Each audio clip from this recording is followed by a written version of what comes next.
New York City, April 1970, 5:47 p.m. The subway entrance at Times Square was chaos. Rush hour, thousands of people flowing, pushing, rushing to get home, to get away, to get anywhere except here.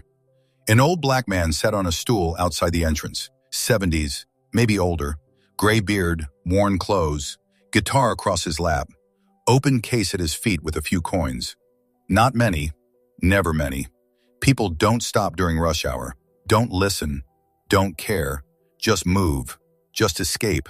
He was playing blues, real blues, the kind from Mississippi, from cotton fields, from a time before electricity, before amplifiers, when music was just a voice in 6 strings in pain translated into something beautiful. Nobody stopped.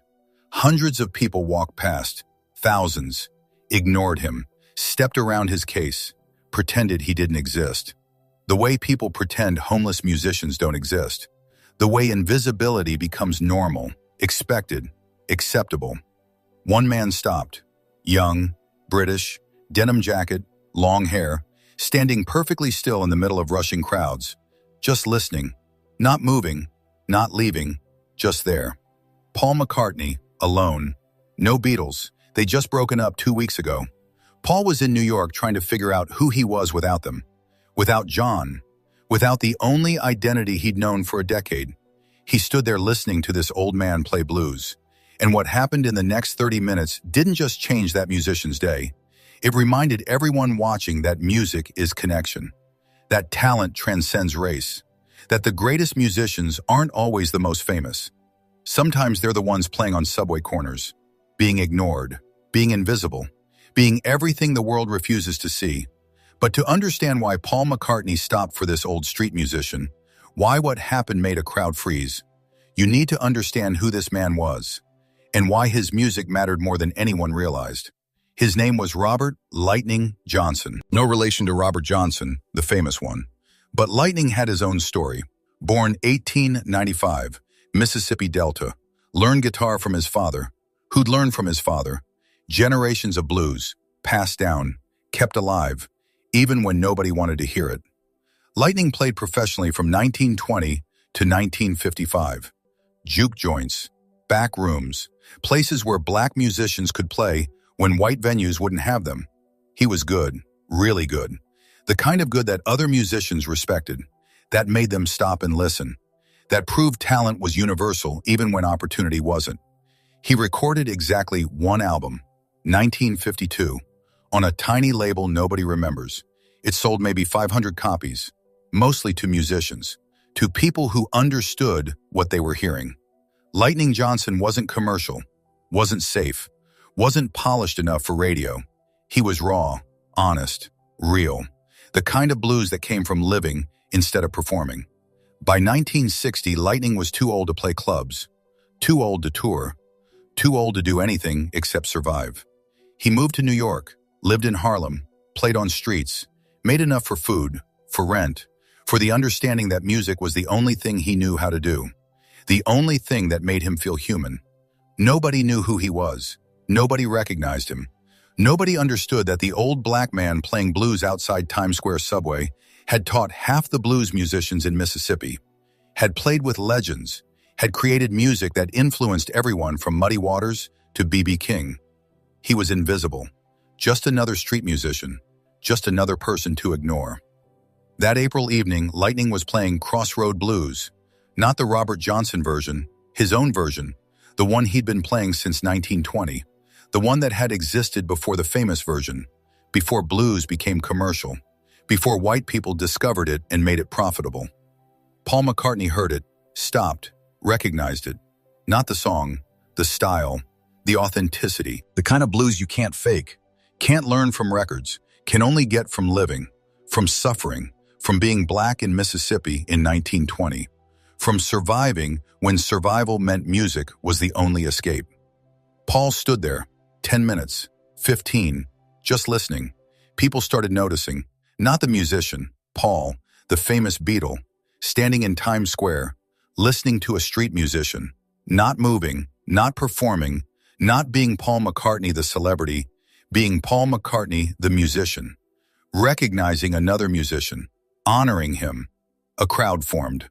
20 people, 50, 100, not listening to Lightning, watching Paul, wondering what he was hearing, what he was seeing, what was making him stand so still, so reverent, so completely focused.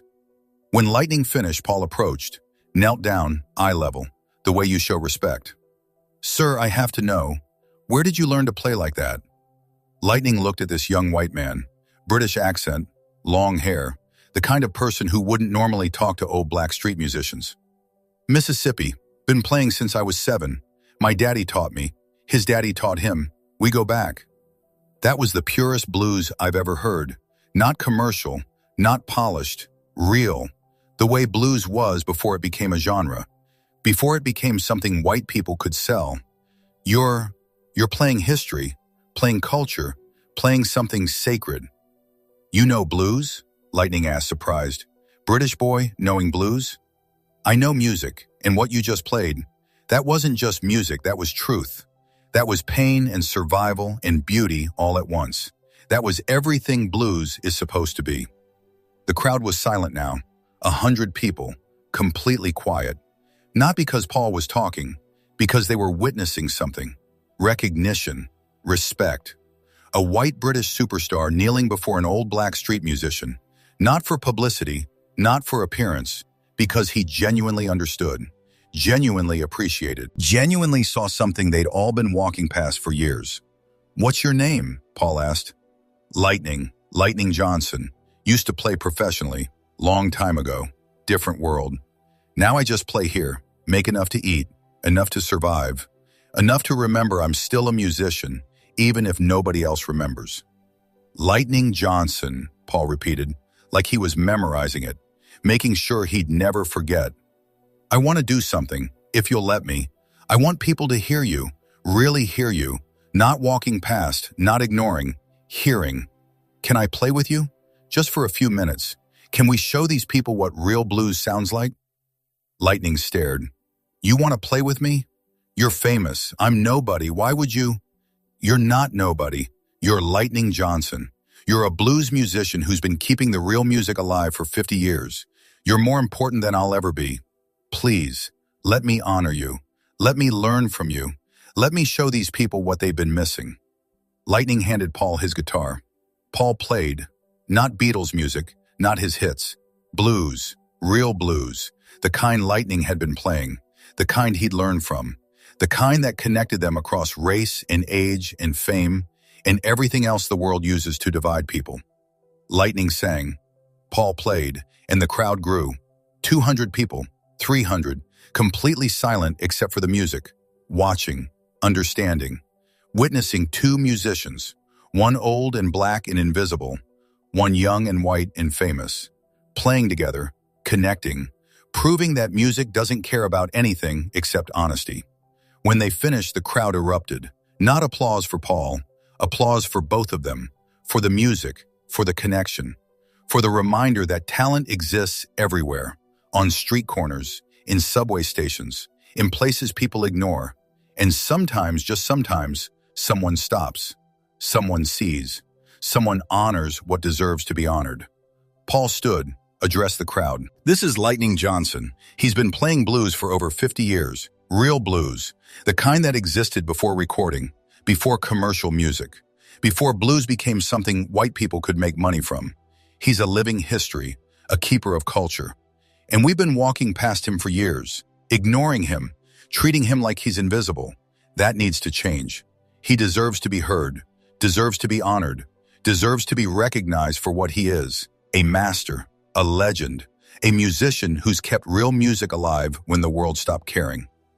Paul pulled out his wallet, emptied it, $500, put it in Lightning's case. "This isn't payment, this is apology. For every person who walked past, for every day you sat here being ignored, for the world that forgot you, you deserve more than this. But it's what I have. And I want you to know, you matter. Your music matters. You're not invisible. Not anymore." The crowd started giving. Not coins, bills, 20s, 50s, hundreds, filling Lightning's case. Not charity, recognition, apology, gratitude, for music, for history, for culture they'd been ignoring, for a man who deserved to be seen. By the time the crowd dispersed, Lightning had $3,000, more money than he'd made in years, not from begging, from playing, from being honored, from being seen. Paul stayed after the crowd left. Lightning, I want to help more. Want to make sure people know who you are. Want to record you, properly, not for profit, for preservation, for making sure your music doesn't die when you do. Will you let me? Lightning was crying, 75 years old, crying in front of a stranger. Nobody's cared in 50 years. Nobody's remembered. Why now? Why you? Because I'm a musician, and musicians recognize musicians. You taught people who taught me. You kept blues alive. You deserve to be remembered, to be honored, to die knowing you mattered. Let me help you with that. Lightning recorded an album in 1971, produced by Paul McCartney, never commercially released. Copies given to music libraries, universities, archives, places that preserve history instead of selling it. The album was called Still Playing. Lightning Johnson, age 76, playing the same blues he'd played for 60 years. Honest, pure, real. Lightning died in 1974, age 79.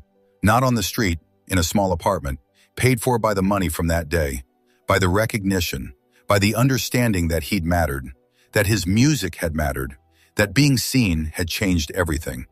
At his funeral, Paul sent flowers, white roses, a note. Thank you for teaching me what real music sounds like. Thank you for keeping blues alive. Thank you for being invisible for so long and still playing, still caring, still believing music mattered. You changed me. You reminded me why I make music, not for fame, for connection, for truth, for moments like Times Square, when two musicians met and proved that music transcends everything, race, age, fame, all of it. Music is music, and you are music in its purest form. Rest well, Lightning, you earned it. April 1970, Paul McCartney stopped for an old street musician in Times Square, and what happened made a crowd freeze.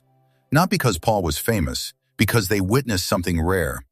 Recognition, respect, honor. A white British superstar kneeling before a black street musician, learning from him, playing with him, honoring him, making sure everyone knew, this man matters, this music matters, this moment matters. Lightning Johnson spent 75 years being invisible, and one man stopped, one man saw, one man honored, and that changed everything. Not just for Lightning, for everyone who witnessed it, who learned that invisible people used to be visible, that street musicians are musicians, that talent exists everywhere, and sometimes, if you're lucky, someone stops, someone listens, someone cares. That's everything. Look, if this story moved you, if you've walked past street musicians, if you've ignored people who deserve to be seen, do me a favor, hit that like button. Share this with someone who needs to remember to stop, to listen, to see. We've completed 80 Beatles stories, 80 reminders that music is connection, that fame is temporary, but humanity is permanent, that seeing people matters more than anything. Drop a comment and let me know, have you stopped for a street musician? Have you seen someone everyone else ignored? Turn those notifications on, because these 80 stories prove something. The Beatles weren't just musicians. They were humans who saw other humans, who stopped, who cared, who changed the world by seeing the invisible. Remember, everyone playing on street corners has a story. Everyone being ignored used to matter to someone. Everyone deserves to be seen. And Lightning Johnson proved that when Paul McCartney stopped and a crowd froze. Thank you for 80 stories. Thank you for remembering. Thank you for seeing. The Beatles taught us that, and we'll never forget.